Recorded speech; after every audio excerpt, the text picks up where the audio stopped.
Hi guys, and welcome to this lesson, which is lesson 5 for summertime. We're doing approach notes, but going the other way. Last week we did from below. This week we're going to do from above, or descending. Okay, so as I've said before, how to make great progress is, for me, this would be my go-to exercise on any jazz standard. And to be honest, even without the approach notes, just developing that ability to hear that most melodic line through the changes, because the third is the most melodic sounding note. I've tried it on all the others and it doesn't work as well to me. So this exercise really should be one of the go-to ones, I believe. Okay, and I've even written here in the how to make great progress, don't worry too much about the 3 notes, or maybe not even the 2, but you know, I think it is possible to just really develop that ability to hear the third here. And I spend a long time just reading what I've written here, and many repetitions just playing the thirds on the tunes that I want to develop, because then it's just, if then I start to incorporate all the other vocabulary and bouncing off those thirds, and the solos just work. They just sound fantastic, and they sound very melodic. Obviously, I'm not hitting the thirds every time, and it's not something that I try to do when I'm playing a jazz solo in a club or recording something. But because I've practiced that way, I've developed within me that ear to finger. It's how you practice is going to influence how you play when you get a solo in a big band, or if you go and sit in with a jam session. Okay, that's the most important thing. If you practice just remembering licks, which is a great way to do it at first, don't get me wrong, building the vocabulary, that is a great way, but eventually you want to just, that's a means to an end. Okay, as we spoke about this last night on the Zoom call, the Clark Terry thing, imitate, assimilate, innovate. Many people can't get past the imitate. They just imitate their whole lives. But I'm afraid, to me, that isn't improvising. Okay, so we want to improvise. So we want to imitate, do those licks, okay, and then assimilate, work out why these licks work, which is what we do. The approach notes. Okay, it's what we're talking about. This is what the approach notes is, part of a lick. Enclosure's part of a lick. Chord notes part of a lick. Okay, and then you're free to go off and improvise. Which is my end game for me, and hopefully for you as well. That's what I want you to be able to do. Okay, so, and like I said, I spend a long time, long time, many repetitions, just playing the thirds, going through, and try to do it so I don't need the chords anymore. Okay, so really do it, really do this exercise and spend some time doing it, because I think you will find the benefits, and once you start bouncing off that third. Okay, and as I said, I want to develop the ability to hear the most melodic line through the changes. So what I'm going to do, is record this in real time. So I'm actually going to now record me playing the thirds. Okay, here we go.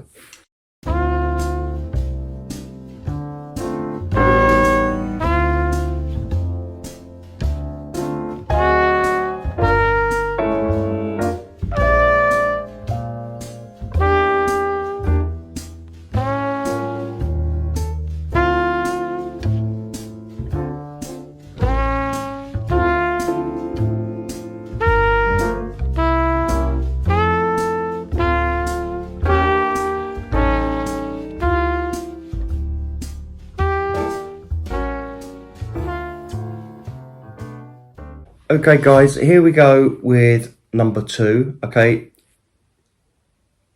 I really do recommend not moving on to number 2 until you can really play those thirds. Okay, and you can do it with the lead sheet. I have seen some amazing trumpet players, amazing musicians that still use lead sheets when they're doing the gigs. So, but just for me, it's better if you can internalize it, because it means you've really starting to get it in you. And this might take a couple of months, But if you just keep working on it, that's fine. It doesn't matter how long it takes, as long as you're doing it over and over again, and just keep doing it.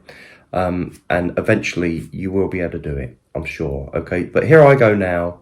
On the next one, approaching from above, just by 1/8 note. Here we go.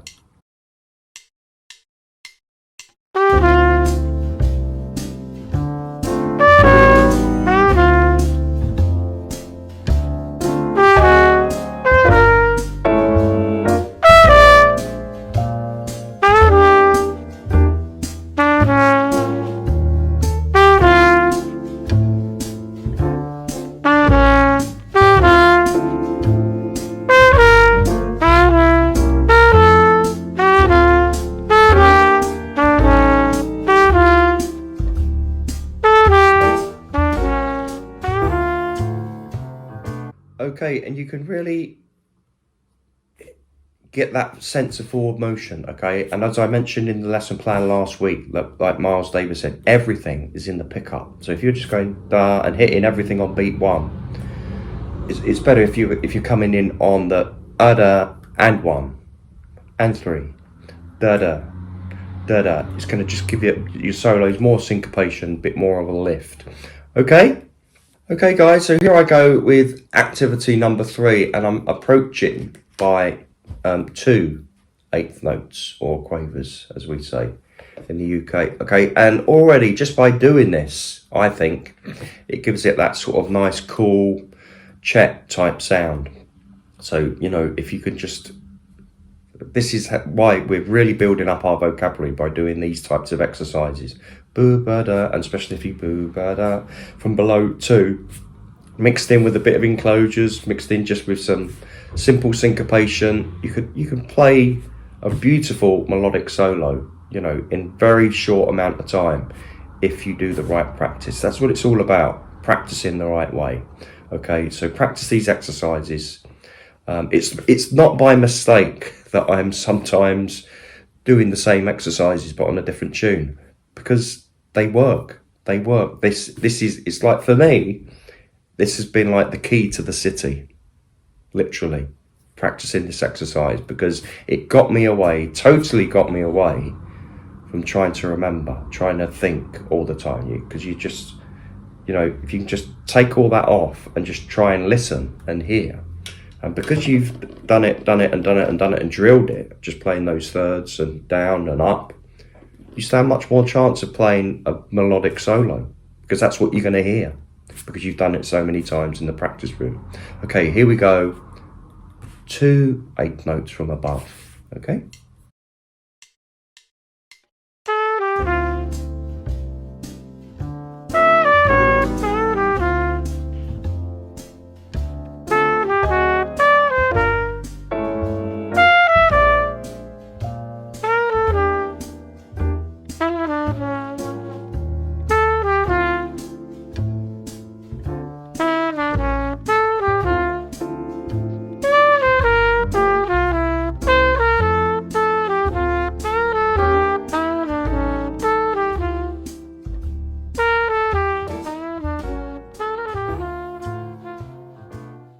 Okay, feel free to put some little twiddles on like I did. Twiddles being the correct musical term, of course. Okay, so that is activity number 3. Okay, guys, here we go with a tricky exercise now. This is tricky and quite advanced, but if you can do it and you've done the work previously, this will really help you develop that long flowing line.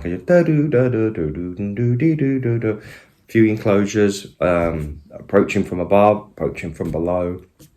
You're going to start getting that long flowing melodic line, as I just said. So here we go, approaching 3 quaver notes, or 3/8 notes to the 3rd.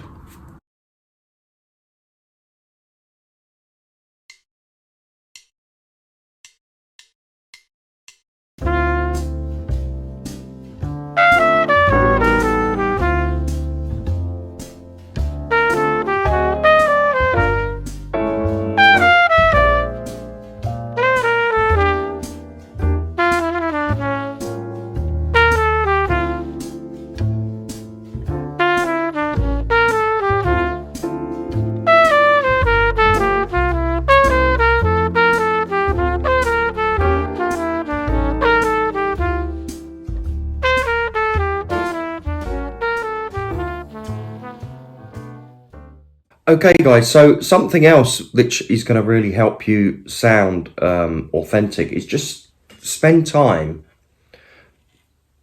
thinking. And what I suggest you do is record yourself. Record yourself. Now, I was going to say Chet Baker, but some of you might not want to sound like Chet Baker. Some of you might want to sound like Bobby Hackett. Some of you might want to sound like Charlie Parker. Some of you might want to sound like, I don't know, Frank Rosolino. Okay, so, but what you need to do, you've got a good idea how they sound. So I'm trying, when I'm just playing that, I'm trying to use the same sort of articulation, the same vibrato, the same everything as sort of Chet or Art Farmer. So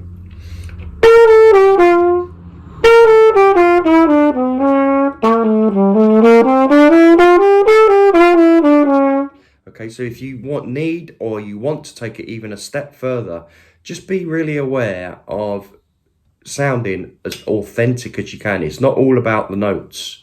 You know, you're better off playing hardly any notes, but in a great jazz style, you know, rather than...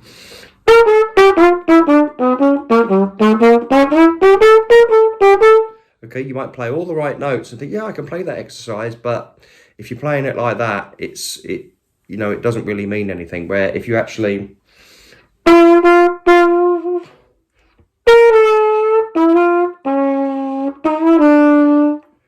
half as many notes, but just sounded much better because I'm not stopping the air, thinking about trying to swing a bit more and just playing a much more authentic style. And like I say, I'm thinking of that sort of 50s sort of cool style, but you know, apply it to whatever style, whoever your favorite player is, whoever you're trying to sound like or emulate, you know what I mean.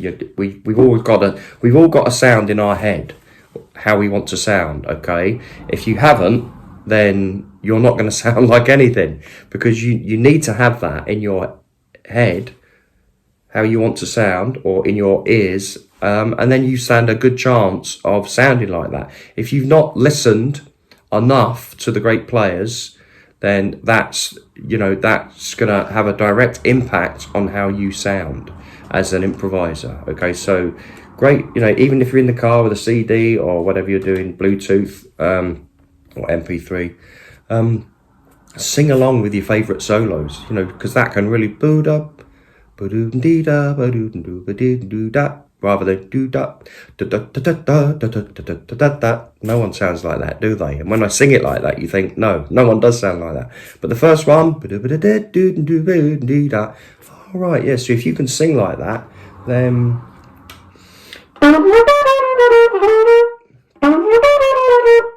that type of thing. Whatever it is, okay? So rather than the other way, the jumpy way. Okay, thanks for watching this lesson. Sorry, I'm very croaky. I'm on day 5 of COVID at the minute, so sort of coming out the other end, but every day I seem to get something. It's a bit odd, really. I don't want to go into it and bore you, but anyway, that's it for this lesson, and I'll see you in the next lesson on summertime. Okay, bye for now.